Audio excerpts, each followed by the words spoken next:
Now, this is a follow-up to my video about overcoming stage fright, and one of you asked if I'd elaborate on the idea of reframing anxiety. So this is the powerful technique that I use to reframe and transform performance anxiety for stage, screen, ballroom, boardroom, bedroom. I mean, clearly one of those doesn't apply to me. I've never set foot in a boardroom.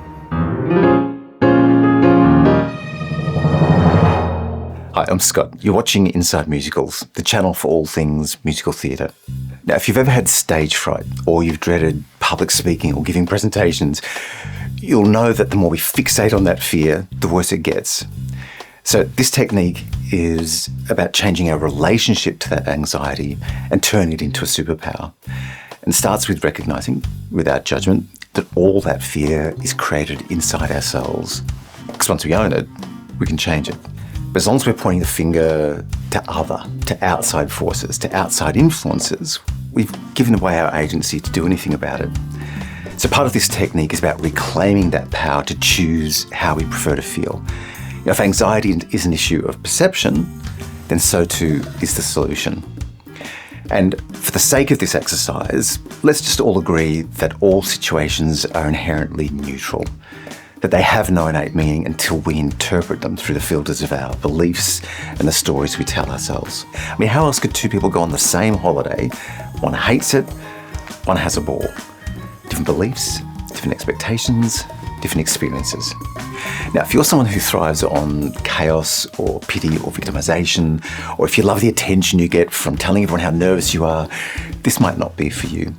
But I'd encourage you to consider whether maybe there's a healthier way to experience that situation. In which case, watch my other video, which I'll link in the description, just to make sure you've addressed those other things first, that you're confident with the material, the subject matter, that you know why you're doing what you're doing, what's expected of you, that you're not self-sabotaging and you're not hepped up on stimulants.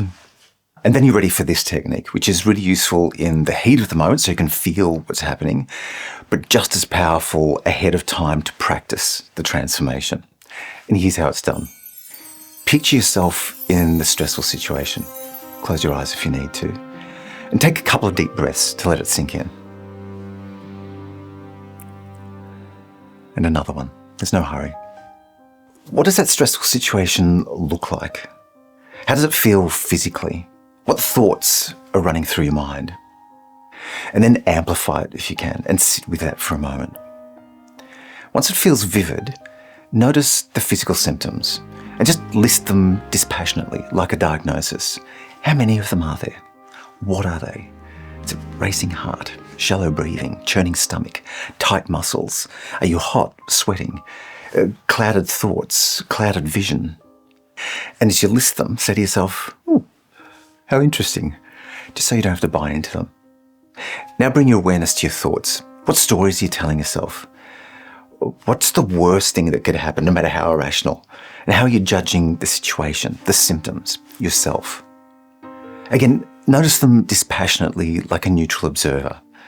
You don't have to hang on to them. In fact, you can let them float by until they've gone or they've run out of steam, or you're just repeating yourself.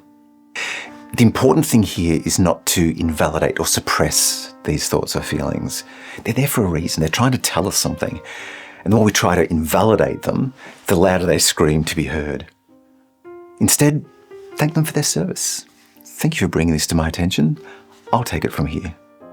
And then notice the energy underneath those thoughts or feelings. What is that sensation? And notice it without judgment, without labels, neither good nor bad, just as energy, pure energy. And notice where it sits, in the head, in the chest, in the gut. Is it hot? Is it cold?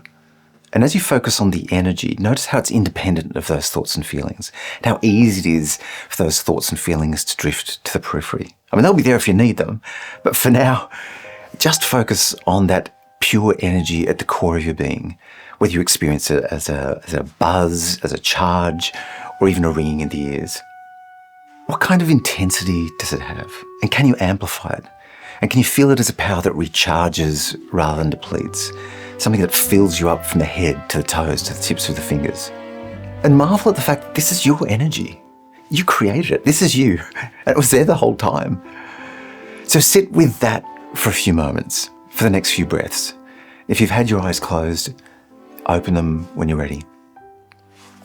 And it's that easy. And the more you do it, the more you'll feel it as a positive energy that recharges rather than depletes, like a laser-like focused superpower rather than a chaotic energy that's scattered and flailing. Now, I know some people love 15, 20, 30-minute meditations, and they're great, but honestly, this doesn't have to take that long. Once you've experienced that shift, that reframing, all you have to do is think about it, remember it, to get back there. And the key to this is not to force yourself to be calm or pretend that you're happy. I mean, this is not I whistle a happy tune, but to acknowledge all feelings are valid and that you can choose how you want to experience them. So let me know what you think. I mean, it's such a simple process. You can do it anywhere, you can adapt it however works for you, but it's really powerful when you enter into it with a spirit of willingness to transform, or even just a willingness to feel neutral, to be neutral. And you know, all performance is a kind of a mind game, so why not let the mind work to our benefit? But for now, thank you so much for watching. I do love you. Now get out there, be brilliant, and calm, and focused, and in the flow, and at one with the world.